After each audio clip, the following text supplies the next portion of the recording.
All right. So for this week, what we're going to do, because obviously you weren't here yesterday and hopefully you enjoyed your day off, is we are going to take on lessons 9 and 10. So trig functions. Your homework this week is not on the map. Okay? Your homework is going to be to complete the problem sets that are in this packet. So you are going to be completing problem set 9 and 10. And you do not need to submit them to me electronically, but rather when you return to class next Monday, I'm going to come around and physically check them. That makes sense, guys? Okay. And with the graphs too, feel free to utilize your colored pencils or different colored pens and highlighters, just because when you have multiple equations all on one graph, it does get a little bit difficult to kind of look at. Okay? So you don't have anything due until when you return to class next Monday, which, if I'm not mistaken, is January 25th. Okay? And again, typically you would take a midterm next week, but we have canceled it for you, so no midterm. I'm sure no one's too terribly upset with that, right? Oh, I thought you had a question. Yep, so no midterm, and then end of the marking period is next week. So making good progress. All right, so I would like you to please move over to right in your notes. All right, we need to pick up right at lesson 9.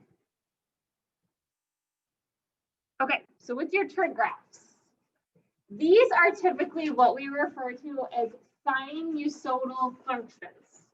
I know that's kind of rough to say.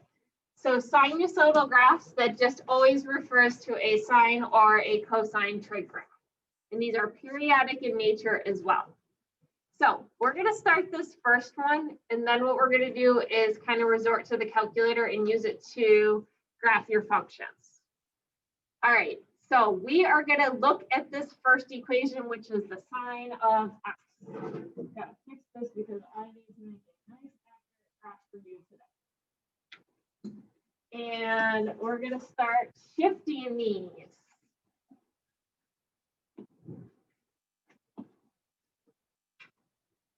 All right, so below you have a basic sine curve already graphed for you, okay? So this sine curve right here, does anyone remember from last week, what's the amplitude of this? 1, good. So this graph right here, I'm going to just make a couple little notes. So we have y equal to sine of x. And this had an amplitude equal to 1. And we also briefly discussed what was called the period of the graph. And that is the place where this makes one full cycle. Does anyone see it? You're close. It's just that you don't want to look at it like that. You want to actually start it at the origin and figure out as you go to the right where it makes one complete curve. So right here. So the period of your graph is 2 pi. But again, we kind of just briefly talked about that. So it's okay if you're not seeing it right away. So this is a period equal to 2 pi. Okay, so we are going to consider the function f of x is equal to the sine of x plus 3. So how would the graph be shifted to produce this? Think about what you learned last year in Geo. What does plus 3 mean? What's it going to do? Very good. This is going to go up 3. Good. So on the grid, you are going to create that new graph. So you're going to just take all your values and shift them up 3. So I'm going to take this value and go 1, 2, 3. Next value, 1, 2, 3. Next value, 1, 2, and 3. And keep going through all your points. And when it feels most natural to you, you can start drawing the curve. Like for me, I like to kind of start drawing my curve at this point. So here's this side.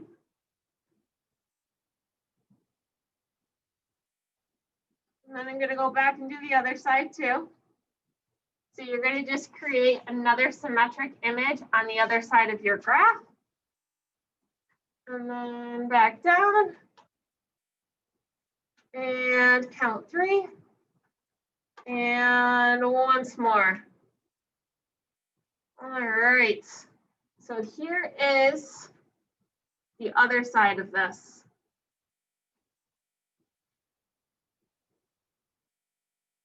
Okay.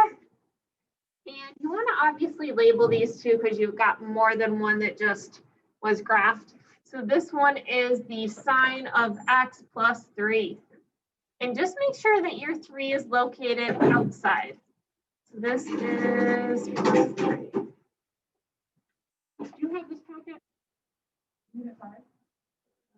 I don't remember what it was called, but I gave it out, oh my gosh, like a month ago.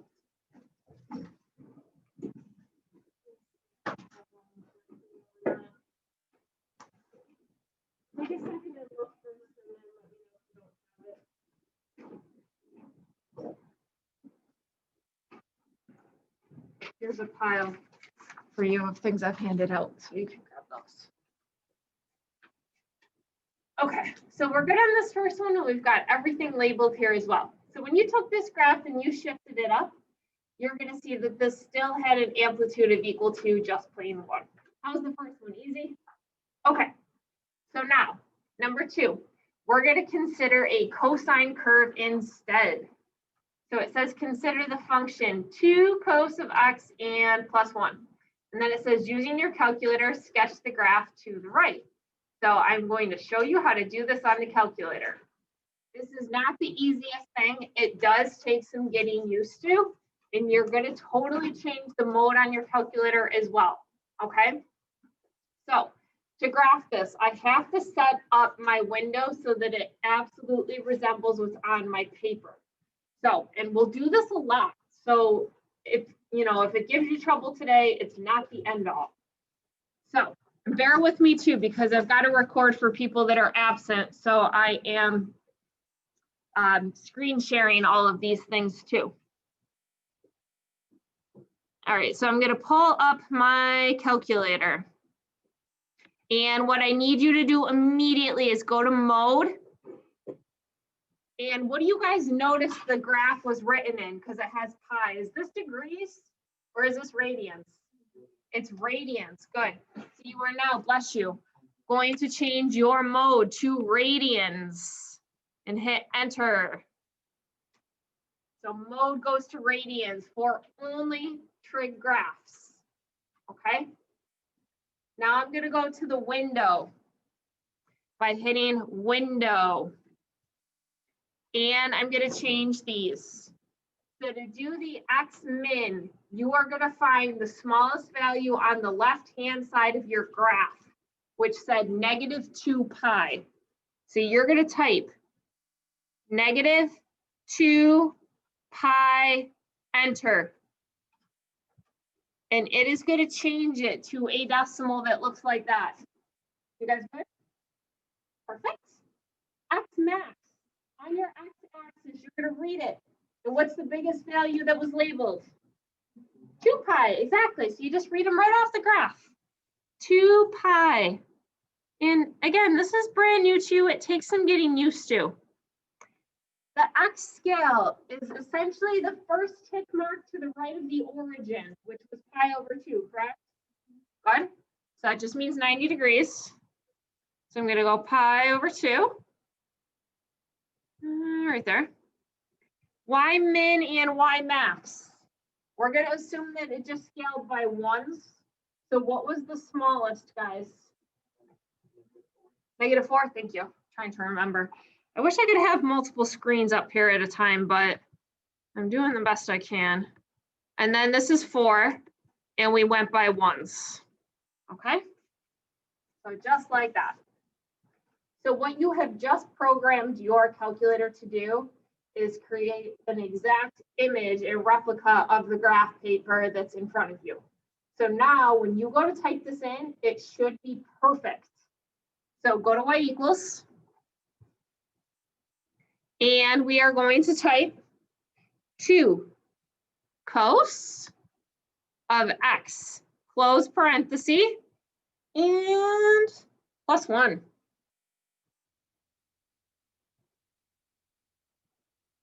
And over to plus 1. And go ahead and hit graph. What do you think? Does it look pretty perfect? Yep, it fits exactly what you have on your paper. So you want to think of this just like that setup. So this is my tick mark that says pi over 2, pi, 3 pi over 2, and 2 pi. And then can you guys see what your graph's up at? What's the maximum value? 3, and the minimum is -1. Yep. So all you're going to do now is just use this picture and you're going to create the image on your paper. So we are at 3, -1, 3. Let's see if I can remember all of that. All right, back to your paper. We were at, I said 3. And then we were down at -1 at pi, right?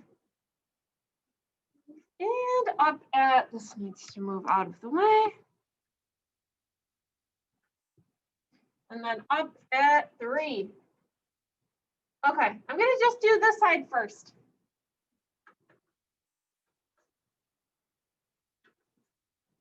And all you're responsible to plot are what are known as the critical values. So that's really all you have to have. And you do the same thing on the other side. So I am going to be at 3 and -1 and back up at 3. And you're going to make a nice, beautiful curve through these. Nice and smooth. Just don't make it a sharp V. Okay, so there is your cosine curve. The letter B says to give an equation of a horizontal line that this curve rises and falls 2 units above, and then sketch it on the graph. This is what we call a midline value, and it's essentially a line of symmetry. Do you guys see it, where it would be at? Like, where could I draw a line that would be right in the middle of this? Exactly, yep, right at 1. So I'm gonna take another color, and I'm gonna dash this just for, you know, so you can kind of see it a little bit clearer maybe.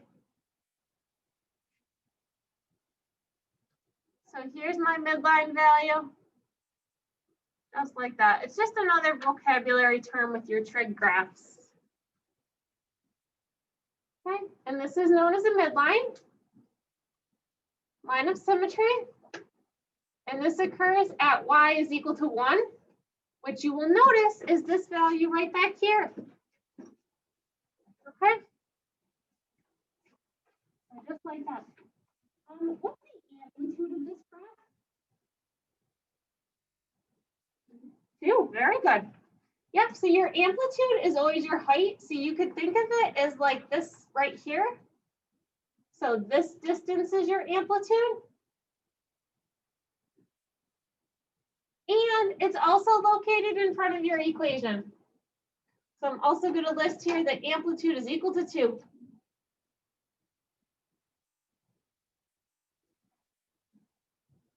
All right, next it says state the range of this trig function in interval notation. So the range is essentially your y values. So the smallest y value that I hit is right here at -1. And then the highest is at 3. Yep. So I am in between -1 and 3. Just like that. Okay. How do we see on that first graph so far? Pretty good? Awesome. All right, so flip on over. We're going to do some more graphs.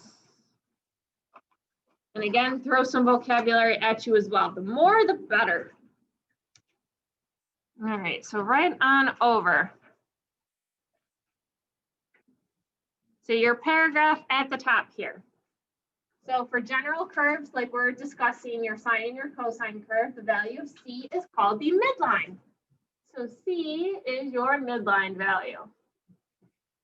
Okay, it is the height or horizontal line that the sinusoidal curve rises and falls above. And it's denoted by the absolute value of your amplitude. So amplitude, I know we talked about this last week, is never negative. So amplitude is located in the front of your equation, and it is never a negative value. Okay, so number 3, we are going to sketch and label these two functions on the grid below and state the ranges in interval notation. Okay, so the first thing we have to determine is whether or not we need to change the calculator window or not. So is my x min still negative 2 pi? Yes. Is my x max still 2 pi? Yes. And if you guys watch on the board where I'm pointing to, this is where we get these values from. Now the scale is still pi over 2, but I think we have to change your y's. The y minimum is now what? Negative 6, and the y maximum is 6. So, calculator, so that you have this listed for yourself in the event you need it. So we do x min here is still negative 2 pi. X max is 2 pi. And that's a very common scaling.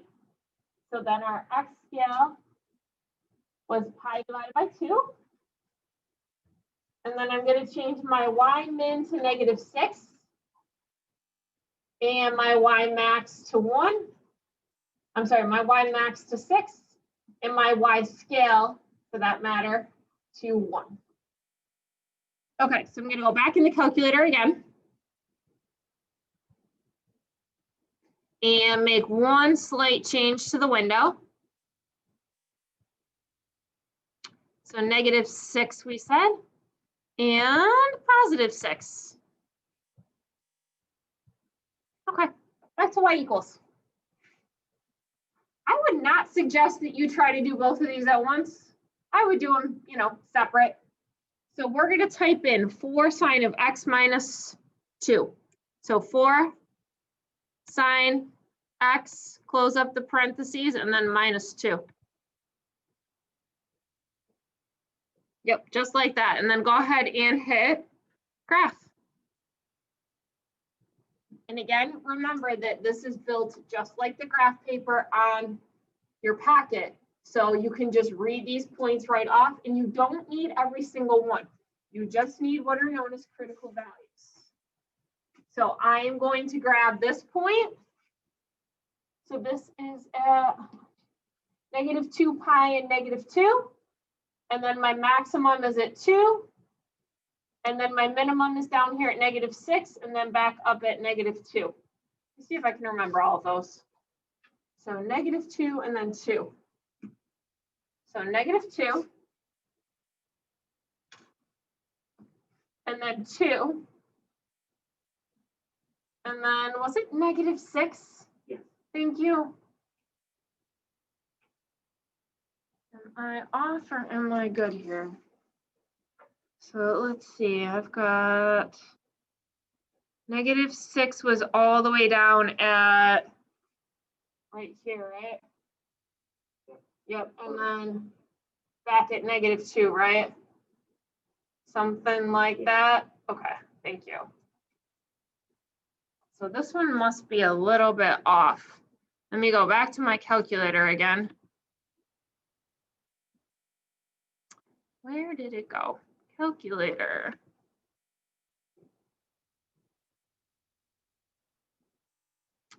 It doesn't want to go back to it, huh?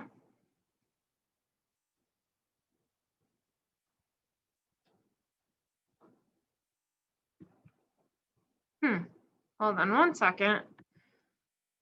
Technology, right?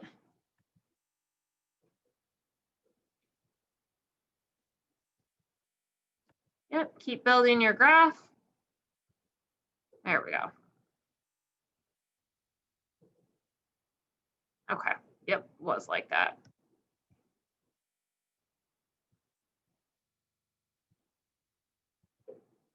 Okay, let's see. Going to be quite the artist when we're all done with this.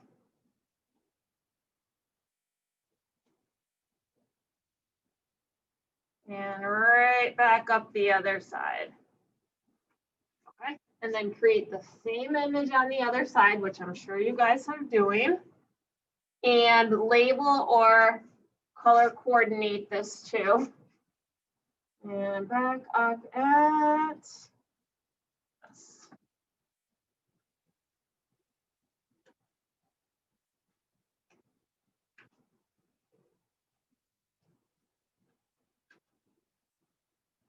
Okay, so this is my graph of 4 sine of x minus 2. Straight mark. And we need to state the range. So this one was 4 sine of x minus 2. Okay, so the range is what you're contained between. So what's the smallest value up here that our y's used, guys? -6. Good. And what's the highest? Good. This is what we're going to formally introduce as a minimum and a maximum in a second. Okay? So minimum value was located at -6. And maximum value was 2. What else do I want you to write? I would like you to list the amplitude too, please. So amplitude is equal to 4. And while you're at it, just because again, the more familiar you get with the vocab, the easier these become. What's the midline? Where's that at? Excellent, -2. And a midline is always an equation. So it's y equals -2. Perfect. Okay, now I'm going to graph another function. So I'm going to go to the y equals and I'm going to clear out what I had. I'm going to switch colors and do this next one. I'm going to do this one in blue. So this one is -2 cos x plus 3. A lot of different things to this. Number one, this is a reflected graph because of the negative. Secondly, my amplitude is 2. And my midline is y equals 3. And then I'll type it in a moment. What else do I want you to write down? The negative means that this is reflected over the x-axis. And again, that's anytime you have a negative. And min and max we'll do in a second. All right, so back to the calculator. And you want to type. So I'm going to clear out what I had. And instead, I am going to type in -2 cos of x plus 3 and graph. Did everyone get this image that matches mine up here? Perfect. So at -2 pi, I'm at 1. And then what's the maximum on this graph? Was it at 5? Yep, thank you. So I basically just need to remember 1, 5, 1. So 1, 5, 1. So I said 1 and 5. 1, 2, 3, 5, all the way up here, and 1. And sketch.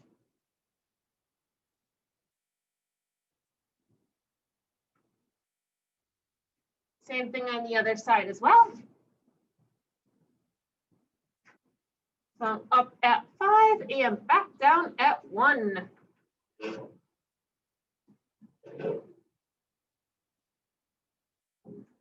Like so. Okay, so my blue graph on here is -2 cos of x plus 3. And now I want the range for this one. So the minimum value was located at 1 and the maximum was at 5. So I'm between 1 and 5. So I am between 1 and 5. And this is interval notation.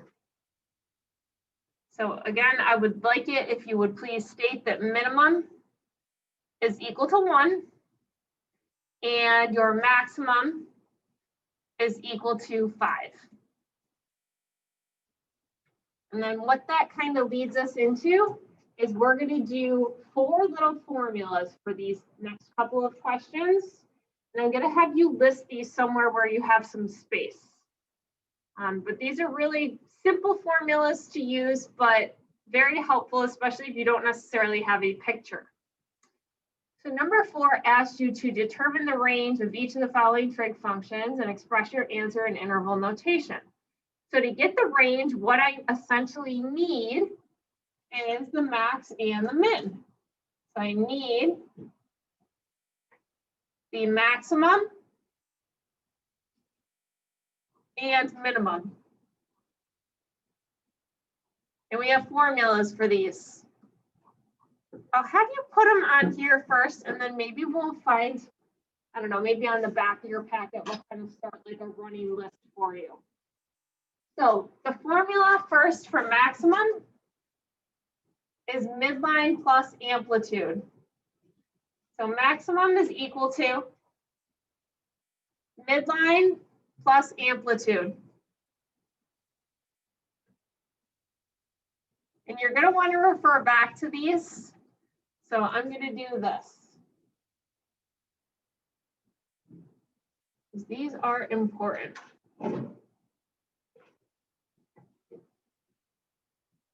And then my other formula that I'm going to use is for a minimum.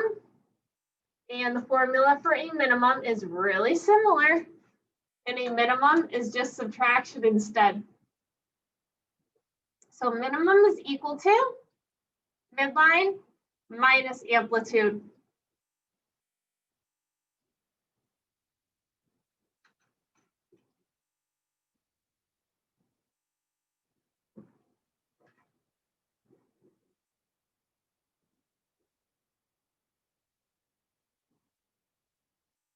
You guys have those written somewhere? Okay, good. So that's what we're going to do on letter A. So first of all, my amplitude is the 7, and my midline is the 4. So to find the maximum, I am going to do midline plus amplitude. So 4 plus 7, which is 11. And again, they're really easy formulas, but this is what you're going to use when you don't have a picture to go off of. So you're going to go right from the equation instead. Now the minimum value. So minimum is equal to midline minus amplitude, which is -3. So my range is going to be in between these. So I'm going to go from -3 all the way up to 11. How's that? Pretty easy? Letter B has a trick to it. What is the amplitude for letter B? Yes, it's not the negative. Okay? So the amplitude is just the 5. And the midline is the 2. So midline is your C value. So maximum. So maximum is equal to midline plus amplitude, which is 7. And then minimum is equal to midline minus amplitude, which is -3. So my range is from -3 to 7. How's that, okay? Yeah, again, nice little quick formulas. Over to the next one. This one kind of works out normal. So here's amplitude 25 and midline is 35. So my maximum is equal to 35 plus 25, which is good. And my minimum is equal to midline minus amplitude, which is 10. Good. So I'm in between 10 and 60. Now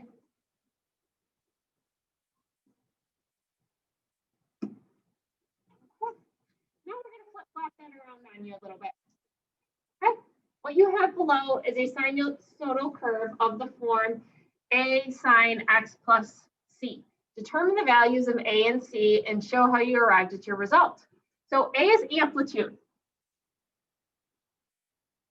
So we have a formula. And these are your last two formulas for this sheet. So amplitude is equal to maximum minus minimum divided by 2.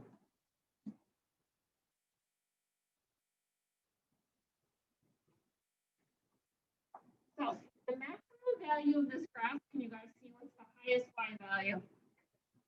Right here? Yep, 22. So this is my max.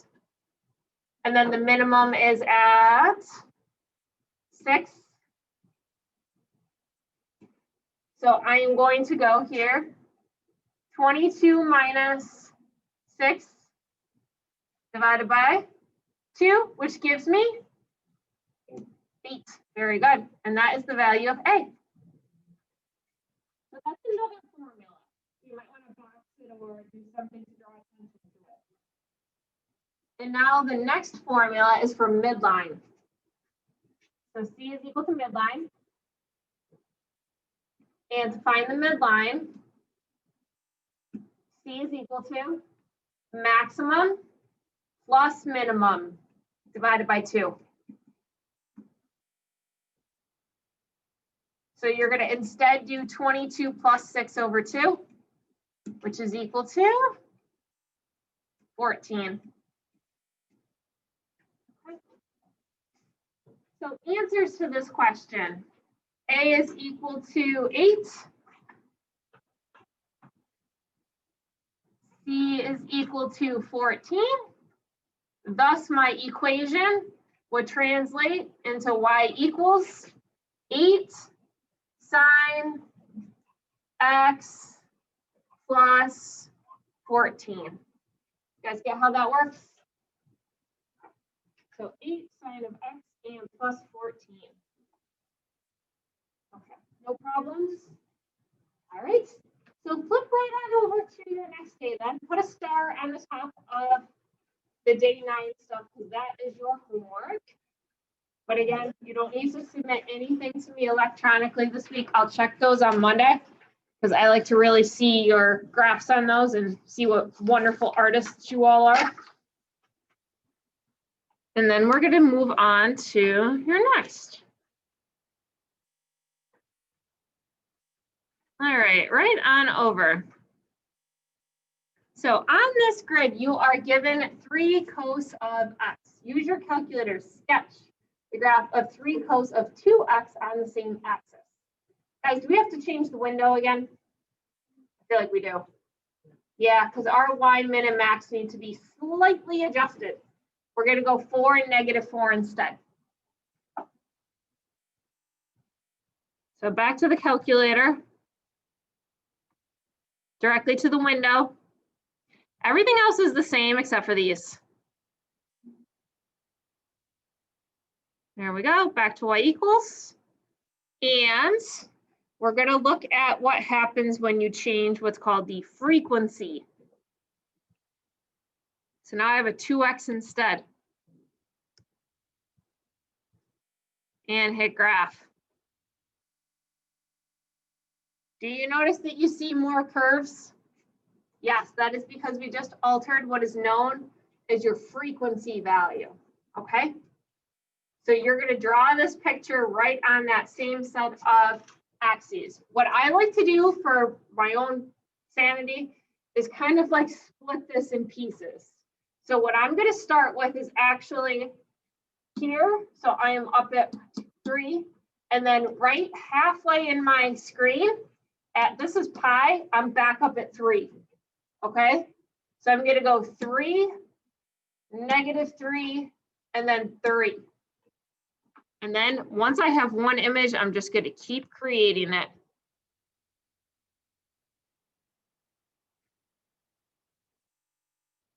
So I said 3.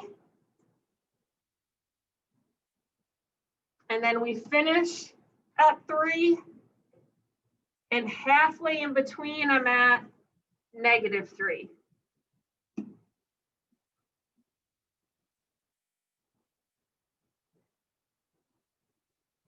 Okay, and I'm just going to keep going. And I know that this is hard to look at. I get it.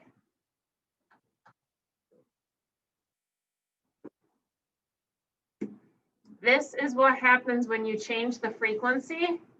And instead of this cosine curve having just one complete cycle at 2 pi, this time it has 2 full cycles. And again, that is called your frequency.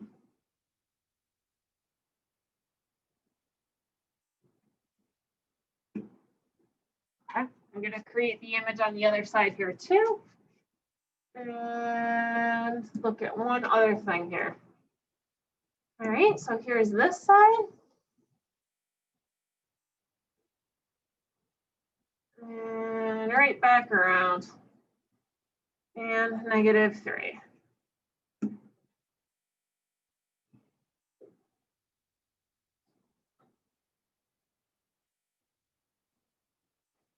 Okay. Now using your calculator, we're going to make another change. What do you guys think is going to happen if I change the 2 to a 1/2? Yeah, you're only going to see half the curve instead. Perfect. So I'm going to type this one now. And again, keep switching colors. It helps, I promise, because it gets tough looking at all of this. So now I'm going to go to y equals, and I'm going to change this to 0.5x. And I'm going to hit graph. And that's what you're going to notice is right here, I only see it start to make a deep valley. It doesn't come back up the other side. So I only have half of my graph. So I'm at 3, and then I am at -3, and then 0 in between like that.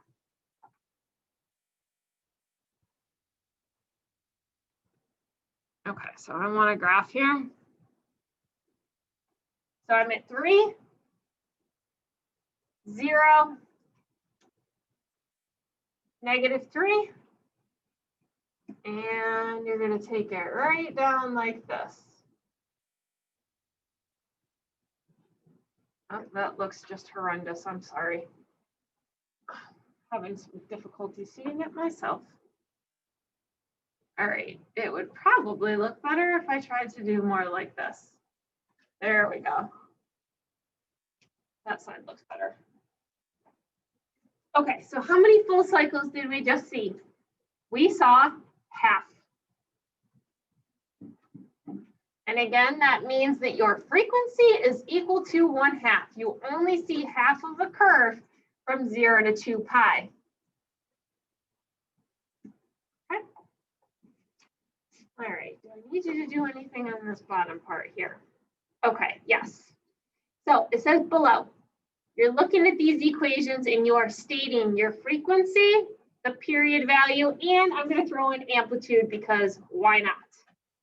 So number 2, letter A. What is the amplitude first, guys? Amplitude is 3. Yep. The frequency is the value located right in front of the x. And frequency is denoted by the letter B. Okay, so amplitude is A, frequency is B, and midline is C. So frequency in this case is just 1. Now the new formula for you, which you'll write again on the back side as well here, is the period. The period is not visible from the equation. What you do is a formula that says period is equal to 2 pi divided by frequency.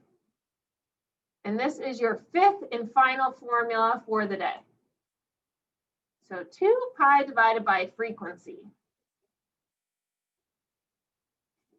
So in our situation here, this would be 2 pi divided by 1, which is just equal to 2 pi.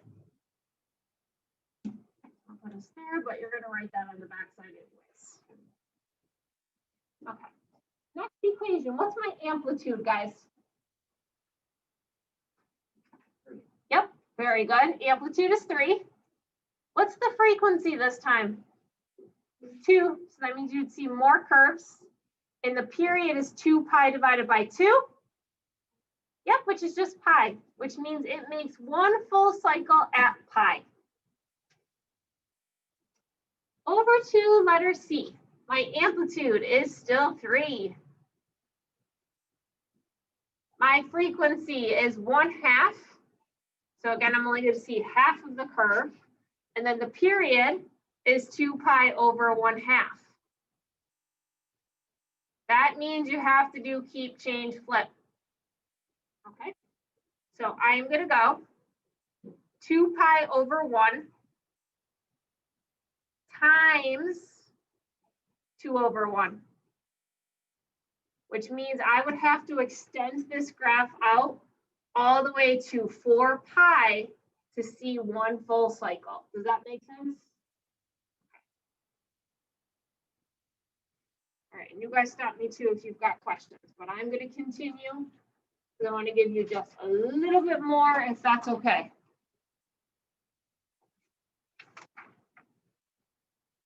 Yeah, we'll pretty much just do your calculation more. How about that? All right, so on this middle section here, relationship, all I want you to write is that period is equal to 2 pi divided by frequency.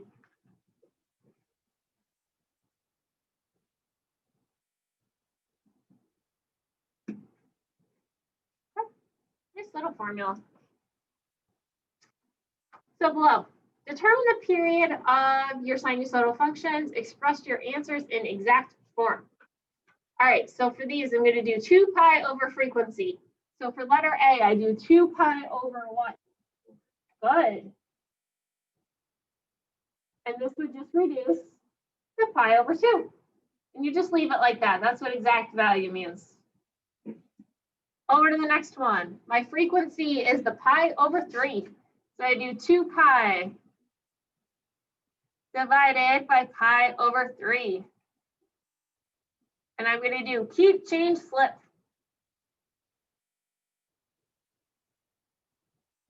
Three over pi. What happens with the pies? Yep, they do cancel. In this case, they do. So cancel, cancel, and I have a period equal to 6.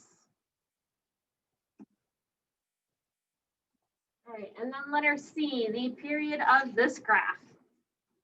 So we are going to go 2 pi divided by 2/3.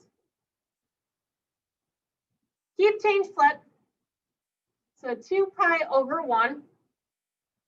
And then flip it, so times 3 over 2. So this becomes, well, what happens with the 2's first?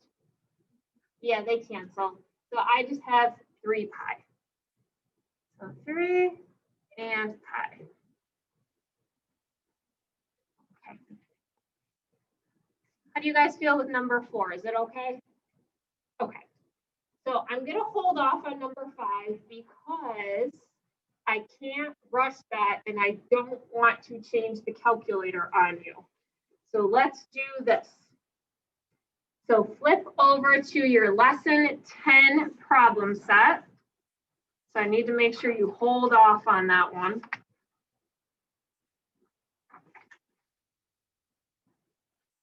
I am not going to rush through that. And again, all this content is completely new to you. So if you have questions next week and you return, that is not a problem. So I want you to skip right now number 7 and cross off number 6 too. So you can omit number 6. I don't really like that question all that much. And then number 7,